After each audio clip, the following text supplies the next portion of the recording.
오늘 오후에는 박근혜 대통령과 여야 대표가 한자리에서 만납니다. 또 4.29 재보선도 대진표가 대부분 완성돼서 본격적인 선거운동에 들어갔는데요. 오늘은 새정치연합 28 전당대회 이후에 방송에 거의 출연하지 않았던 분을 모셨습니다. 박지원 의원으로부터 들어보도록 하겠습니다. 어서 오십시오. 오랜만입니다. 네, 오랜만에 뵙습니다.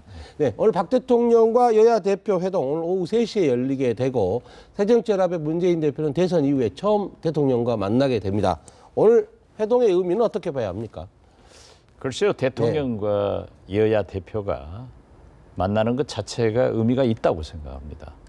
그리고 박 대통령께서도 국민들의 요구대로 소통을 강화하시는 모습이기 때문에 굉장히 좋은 방향이다 이렇게 평가를 하면서 오늘 만나서 대통령께서도 하실 말씀 하실 거고 문재인 대표도 야당 대표로서 할 말은 하겠죠. 그러나 무엇보다도 대통령이 또는 야당 대표가 여당 대표가 무엇을 생각하는가 하는 것은 상호간에 알게 될 수 있기 때문에 향후 전국이 더 발전적으로 나갈 수 있는 그런 계기가 만들어졌으면 이런 생각 같습니다.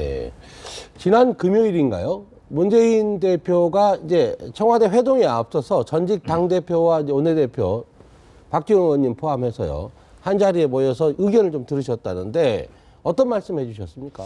글쎄 그때 이제 김한길, 문희상, 안철수, 저 이렇게 네 사람을 만났어요. 안철수 대표는 좀 일찍 가시고 저도 외부 행사가 있기 때문에 좀 참석이 어려웠는데 거기 또 제가 참석 안 한다고 하면 더 이상하잖아요. 여러 가지 형태로 해석 기사가 나올 겁니다. 그래서 서둘러서 양해를 구하고 갔었는데 여러 가지 문 대표가 하시고 싶어 하는 말씀 그리고 또 저희들이 많은 경험을 가졌기 때문에 여러 가지 얘기를 조언했습니다. 그 결과를 집합해서 문 대표가 오늘 청와대를 가시기 때문에 어떤 말씀을 하실는지는 아직은 모르겠습니다. 박지원 의원께서 조언하신 내용을 하나만 소개하실 수 있겠습니까? 어떻게 조언해 주셨습니까? 저는 우선 야당 때 또 청와대에 있을 때 심지어 남북 정상회담까지도 김대중 대통령을 모시면서 제가 아마 가장 많이 준비해본 또 배석도 해보고 결과도 정리해본 경험이 있기 때문에 그러한 기술적인 문제는 물론 너무 큰 것을 기대하지 말고 좀 잘 했으면 좋겠다 이렇게 얘기를 하면서 특히 남북 문제에 대해서도 얘기를 했지만 대일 문제에 대해서 지금 현재 일본이 역사 문제로 아베 수상과 우리가 신경전 외교가 나쁘지만은 투치력을 해서 민간 레벨에서 경제, 문화, 관광 교류는 좀 활발하게 하는 것이 우리가 어려운 경제를 타파하는 길이다. 그런 얘기를 좀 해봤습니다. 지난 28 전당대회에서 3.5%포인트 차로 패배를 하셨는데 그때 앙금은 좀 다 푸셨습니까? 그럼 선거 끝나면 끝나는 거죠. 무슨 앙금은 앙금이 있습니까? 지금 이제 문재인 대표 체제가 한 달이 좀 넘었는데 그동안 문재인 대표 체제는 잘 끌어왔다고 보십니까? 어떻게 평가하십니까? 제가 얘기하는 것은 바람직하지 않고요.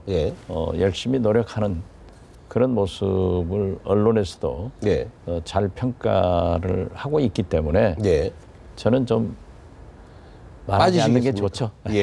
알겠습니다. 말을 아끼시겠다고 하는데 자 지금 이제 주한미 대사 마크 리포트 주한미 대사 피습 사건이 있고 그걸 계기로 종북 숙주론 얘기가 나오지 않습니까? 종북 숙주론. 그러니까 새정치연합이 종북 숙주다 이런 얘기를 새누리당 쪽에서 공세적으로 하고 있는데 이런 부분은 어떻게 보십니까? 이번 일단 여당이 이렇게 종북 숙주론을 얘기하는 이유는 배경은 어디 있다고 보십니까? 어제 이병호 국정원장 예. 인사청문회에서도 이 얘기는 많이 나왔고 네. 저도 강하게 질문도 했습니다. 어제 인사청문 위원이셨죠? 예, 그렇죠. 저는 정보위원이기 때문에요. 다행히 오늘 아침 지금 인사청문 보고서를 채택하고 네. 이 방송에 나왔습니다. 사실 김기종 그러한 일은 있어서는 안 되죠. 네. 폭력이건 테러건 이건 참 불행한 일입니다. 예. 그렇지만은 그러한 일을 보고 미국의 리포트 대사나 미국 정부의 의연한 대처를 보면서 왜 우리나라는 저렇게 하지 못할까? 결국 남남 갈등을 불러 일으켜서 뭐 우리 새정치민주연합이 종북 세력이다 또는 종북 숙주다 네. 이런 비난을 하는 것은 옳지 않다. 저는 그렇게 생각을 합니다. 김기종 네. 씨가 과거에 일본 대사에게 돌을 투척하고 네. 여러 곳에서 그러한 문제를 일으켰다고 하면은 정부는 반드시 감시 대상에 포함시켰어야 되고 네. 특히 이 정부하고 가까운 민화협에서 그러한 행사를 했다고 하면은 그 사람이 당당하게 이름을 쓰고 돌아왔다고 하면은 거기에서 좀 죄지가 있었어야 감시가 네. 됐어야 되지 않을 것 아니냐. 그런 일차적 책임은 말하지 않고 그걸 또 새정치민주연합 우리 당에 전가하는 것은 네. 옳지 않다. 그런 예. 생각을 했습니다. 그런데 이제 종북 숙주론에 대한 여당의 공세가 기회 있을 때마다 계기가 있을 때마다 반복되기 때문에 종북 숙주론에 선을 그어야 된다 이런 얘기를 많이 하고 있지 않습니까? 야당 내에서도. 당연히 우리도 그었죠. 예. 근데 예를 이게 어떻게 들면은- 그어야 합니까? 예를 들면 통합진보당 네. 문제가 있을 때 네. 제가 수십 차 얘기를 했습니다만은 제가 18대 현 19대 국회 아닙니까? 네. 18대 원내대표 때 애국가를 부르지 않는 당신들과는 함께할 수 없다. 예, 기억납니다. 그렇게 예. 하고 지난 지방선거에서도 단일화하지 않았지 않습니까? 예. 또 그리고 이석기 의원 파동 이후 우리는 분명히 통합진보당과 함께하지 않겠다라고 네. 해서 오는 4.29 선거에서도 분명하게 단일화하지 않는다. 이렇게 그었으면은 됐죠. 네. 그리고 김기종 씨 문제에 대해서는 그 배후 세력이 있는가 철저히 조사를 하면 됐지. 네. 그러한 일차적 책임은 포기한 채 저희들에게 종북 숙주 이런 얘기를 하는 것은 또 다른 네. 남남 갈등과 이념 갈등으로 몰아가는 옳지 않은 태도다. 네. 저는 그렇게 생각합니다. 그 선긋기의 연장선상에서 이번 4.29 재보선에서도 야권 연대가 없다라고 얘기하고 있지 않습니까? 새정치연합의 지도부에서요. 글쎄 그건 잘하고 있는 선택이라고 보십니까? 문재인 대표께서 저와 경선 과정에 저는 통합진보당과는 함께할 수 없지만은 예. 야권은 숙명적으로 예. 연합연대 단일화하지 않으면은 패배합니다. 그렇기 때문에 연합연대가 필요하다. 네. 이러한 것을 주창을 했고 문재인 대표께서는 이번에는 연합연대가 없다. 네. 이렇게 선언을 했기 때문에 이긴 사람이 결정할 문제죠. 예. 알겠습니다. 근데 이게 좀 이 질문은 조금 야릇한 질문이 될지도 모르겠습니다만 관악을에서 지난 주말에 토요일 날 경선이 있지 않았습니까? 서울 관악을에서요. 거기에 이제 동교동계라고 하는 김희철 전 의원과 문재인 대표의 측근이자 청와대 대변인을 지낸 정태호 후보 사이에 경선이 있었는데 거기서 0.6%포인트 차로 정태호 후보가 당선이 됐습니다. 경선 후보로서 결정이 됐습니다. 그때도 룰이 보면 당원과 여론조사를 반반씩 했던데요. 이게 일종의 이제 박지원 의원님과 문재인 대표의 경선 전당대회에 어떤 판박이가 아니냐 뭐 이런 식의 해석이 있었는데 어떻게 보십니까? 글쎄요, 이제 저도 네. 김희철 전 의원과 특별한 관계가 있기 때문에 개소식에 권노갑 고문 등 저희들이 참석한 건 사실입니다. 예. 그렇지만은 경선 과정에 우리가 예. 선거운동을 지원하는 것은 옳지 않죠.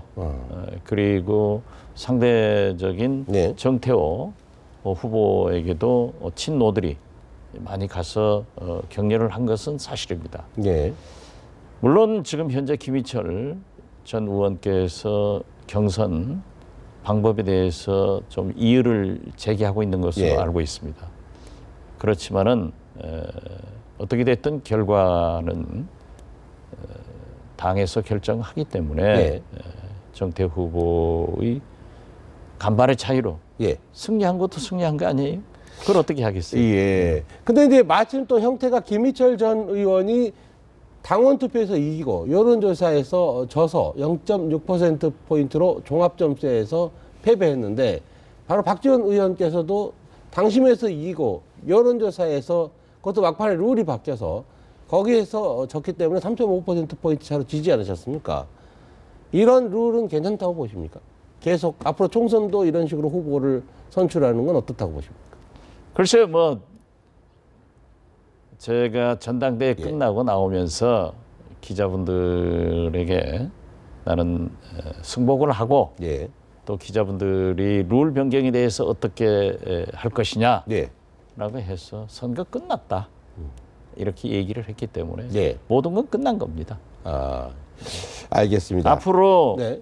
내년 총선에 보다 합리적인 예. 경선 혹은 여러 가지 공천 룰이 잘 나올 것이다. 예. 저는 그러한 것에 기대를 하고 있습니다.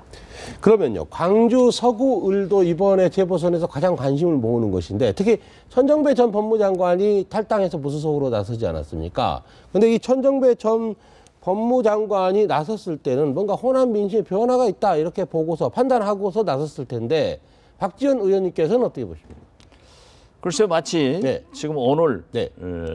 11시 반에 이호 여사님 등 우리 김대중 대통령을 모셨던 분들이 매주 네.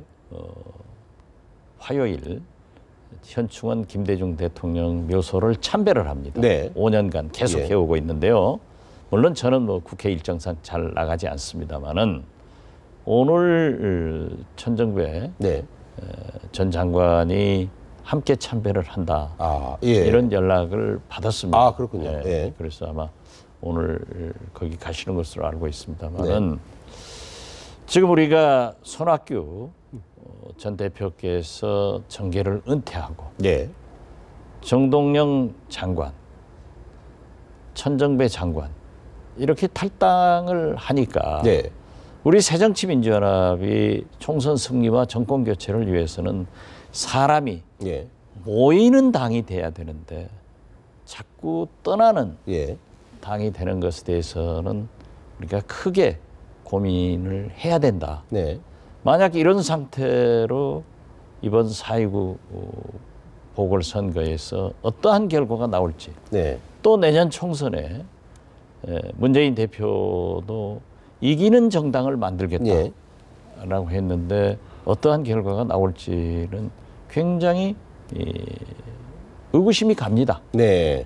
그렇기 때문에 문재인 대표께서 물론 가장 높은 지지도를 받고 있어서 대권 후보로 굉장히 좋으시겠지만은 네. 조금 더 당 네.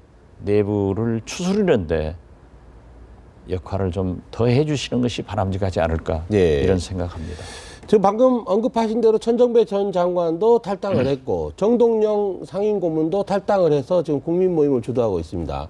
이런 분들이 지금 4.29 보선에서 특히 광주 서구을에서는 서로 비새정치연합연대를 꾸리고 있는 형국이거든요. 이런 흐름은 얼마나 여파가 있다고 보십니까? 그냥 차찬 속의 태풍입니까? 아니면 좀 후폭풍이 예상이 됩니까? 그러한 얘기를 저도 간헐적으로 또 여러분들이 해와서 듣고 있습니다. 그렇지만은 그 결과가 과연 단일화되려는지, 즉 새정치민주연합을 제외한 야권 단일화가 되려는지 그 여부는 잘 모르겠습니다. 어떻게 됐든 거듭 말씀드리지만 우리 야권은 숙명적으로 연합연대 단일화하지 않으면은 새누리당에게 대적하는데 역대 선거에 다 불리했지 않습니까? 잘 아시다시피 거듭 말씀드리자면 박원순, 나경원 이 두 분이 서울시장 후보로 출마를 네. 했을 때 박원순 후보를 가장 선거운동 잘해주신 분이 이명박 대통령입니다. 네. 두 번째로 나경원 후보였어요. 그렇지만 선거 결과를 보니까 나경원 후보가 48% 득표를 하더라고요. 네. 그런데 우리 새정치민주연합은 다 정치인들이 그렇죠. 항상 유리한 생각을 하지만은 예. 문재인 후보의 48%는 자랑스럽게 기억하고 말하면서 나경원 후보의 48%는 잊어먹더라고요. 아, 예. 그래서 선거는 예측 불허입니다. 네. 그래서 이번 4.29 특히 광주에서 어떠한 결과가 나오려는지 이게 참 이상해요. 이 사람 얘기 들어보면 네. 우리 새정치민주연합 조영택 후보가 될 것 같고 예. 또 저 사람 얘기 들어보면 천정배 후보가 될 것도 같고 또 단일화될 것도 같고 안 될 것도 같고 네. 그렇기 때문에 선거가 40일 이상 남았기 때문에 예. 특히 뭐 요동치지 않습니까? 조금 더 두고 보는 것이 좋지 않을까 이런 생각 같습니다. 예. 보고 특히 제 싶- 입장에서는 좀 이렇다 저렇다 얘기를 하는 것은 바람직하지 않죠. 예. 보고 싶은 것만 보지 말고 현실을 직시하자 이런 말씀이신 그렇습니다. 것 같은데 예. 특히 기자들도 특정한 것만 기억하고 낙정한 것은 잊어버리기가 쉽습니다. 예. 그러니까 네. 국민이 아는 것을 정치인은 모르고 네. 정치인이 아는 것을 기자들은 모르니까 네. 문제가 생기는 거예요. 그래서 당 지도부에서는 지금 광주 서구를 뺏기면 안 되기 때문에 박지원 의원님께서 가서 조영택 후보를 좀 지원해줬으면 당의 후보를 지원해줬으면 하는 그런 마음을 갖고 있을 텐데 지원 유세하실 생각은 없으십니까? 지금 이렇다 저렇다 할 그런 입장이 아닙니다. 예. 왜냐하면 당 보궐선거를 임하는 전략에 대해서 예. 지금 후보는 확정됐지만은 강화, 인천, 강화 예. 서구는 아직 결정되지 않았습니다만은 지도부에서 아무런 전략이나 무슨 얘기가 나오지 않지 않습니까? 네. 여기에 제가 먼저 얘기를 하는 것은 바람직하지 않고 또 여러 가지를 좀 생각해 봐야겠습니다. 아, 그럼 만약 당에서 전략이 생기고 요청이 있으면 그때는 어떻게 해야 될지. 만약이나 요청이 있으면을 지금 가정에서 예. 답변하면은 그 자체가 예, 예. 문제가 있기 때문에 아. 말씀을 좀 아끼겠습니다. 알겠습니다. 지금 탈당한 천정배 의원, 무소속으로 나선 천정배 전 법무장관도 호남 정치의 복원과 부활을 얘기하고 있습니다. 지금 박지원 의원님께서도 28 전당대회에서 호남 정치의 부활을 얘기하지 않으셨습니까? 똑같은 구호를 얘기하고 있는데 어떻습니까? 말만 같고 내용은 다른 겁니까? 아니면 어떤 느낌을 가지십니까? 글쎄요, 뭐 내용이 같은 것도 있고 다른 것도 있죠. 네. 저는 우리 새정치민주연합은 호남만 가지고도 정권 교체 총선에 승리할 수 없지만은 네. 호남을 빼고도 승리할 수 없다. 그리고 지금 과거처럼 예. 민주당 새정치민주연합 공천만 받으면은 막대기를 꼽아도 당선되는 시대가 지났다. 네. 국민도 호남인들도 변했기 때문에 우리 호남이 최소한 당권이라도 네. 가져서 역할을 하자 하는 그런 의미이고 네. 천정배 후보가 얘기하는 것은 자세히 잘 모르겠습니다. 네. 자, 그러면 이번에 지금 새정치연합의 지도부가 4.29 재보선에 대해서 당 일각에서 계속 한석만 이기면 승리한 것이다 이런 얘기를 하고 있는데 저는 좀 납득이 안 되거든요. 저도 납득이 안 4석 되죠. 중에 3석이 원래 야당 쪽 것인데. 저도 납득이 안 돼서 예. 왜 그런 얘기를 하느냐. 예, 예. 실질적으로 우리가 선거에 네. 조금 이길 수 있다. 네. 이런 데이터가 나오면은 좀 엄살을 피우는 거예요. 네. 우리가 어렵다 예, 예. 하는데 지금 현재 언론을 보더라도 현지 사정을 보더라도 어렵다고 하면은 정부 여당은 돈과 조직이 있지 않습니까? 예. 야당은 돈과 조직이 없기 때문에 결국 정의 당원들의 사기가 중요한 겁니다. 그래서 당심을 얻자는 겁니다. 네. 그런다고 하면은 그러한 격려를 좀 불을 붙여줬어야 될 건데 세 곳 중에서 한석 이기면 승리다. 예. 이렇게 얘기하는 것은 결국 당시 광주는 이길 거고 예. 두 석은 버리는 거냐. 이래서는 안 된다라고 네. 했는데 이제 네 곳까지 나와서 예.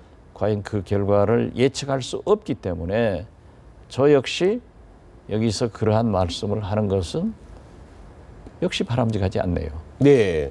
그러니까 전통적으로 지금의 여당은 이제 조직 선거를 하고 야당은 이제 바람 선거를 한다고 해서 말씀 그대로 핵심 당원들을 붐업시켜서 이게 신바람 나게 해야 선거 운동을 할 텐데 그런 분위기는 아닌 것 같습니다.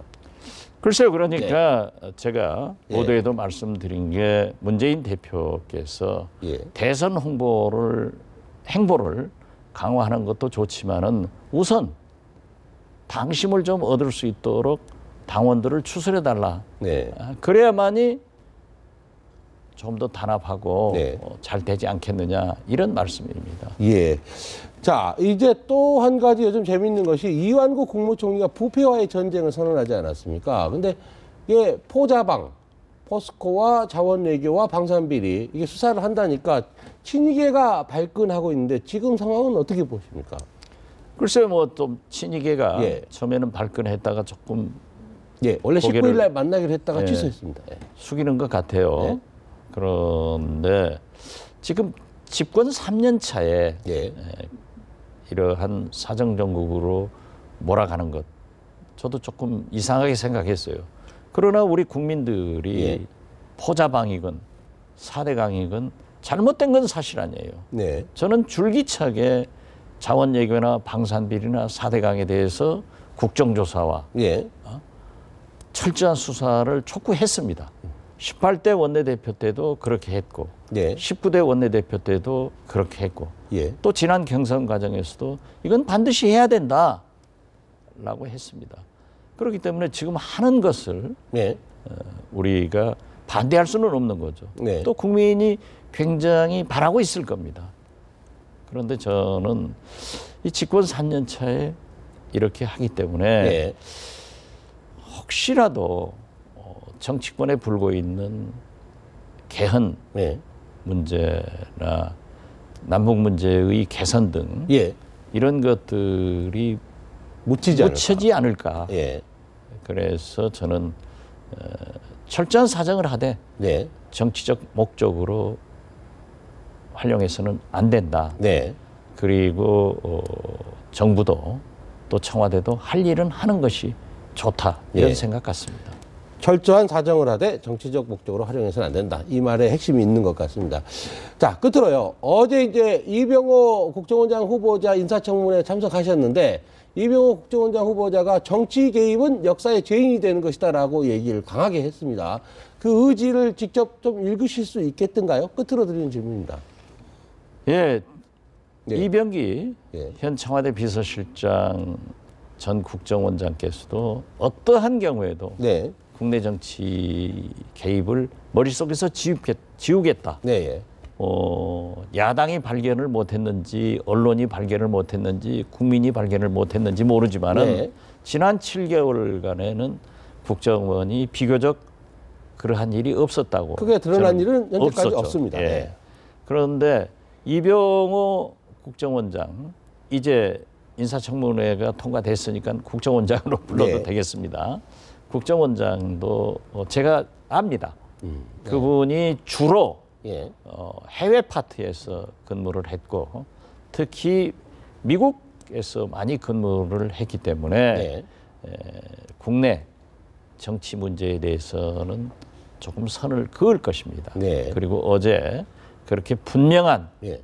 약속을 했기 때문에 또 국정원의 개혁을 위해서 그분이 물론 여러 언론 기고를 통해서 상당히 강하게 얘기를 했어요. 네. 물론 보수적 그런 시각에서 비판한 것도 있지만은 국정원 개혁 문제에 대해서 높이 평가를 하고 네. 또 국내 정치 문제에 대해서 그렇게 확실하게 국민과 국회에서 약속을 했다고 하면은 일단 믿어야죠. 네. 그렇지만은 언론이나 네. 또 우리 야당 입장에서는 그 이병호 국정원장 후보자가 네. 모두 발언을 통해서 눈을 부릅뜨고 예. 이런 표현을 쓰던데요. 우리도 눈을 부릅뜨고 예. 잘 봐야죠. 예. 밑대 지켜보겠다. 아 그럼요. 당연히 그래야지. 예. 또 국정원이 대선 개입 같은 것 해가지고 지금도 재판에 진행 중이고 예. 얼마나 많은 시련을 겪었습니까? 이제는 끊어줄 때가 됐고 네. 그런 의미에서 기대를 하고 있습니다. 알겠습니다. 지금까지 새정치연합의 박지원 의원으로부터 들어왔습니다. 고맙습니다. 감사합니다.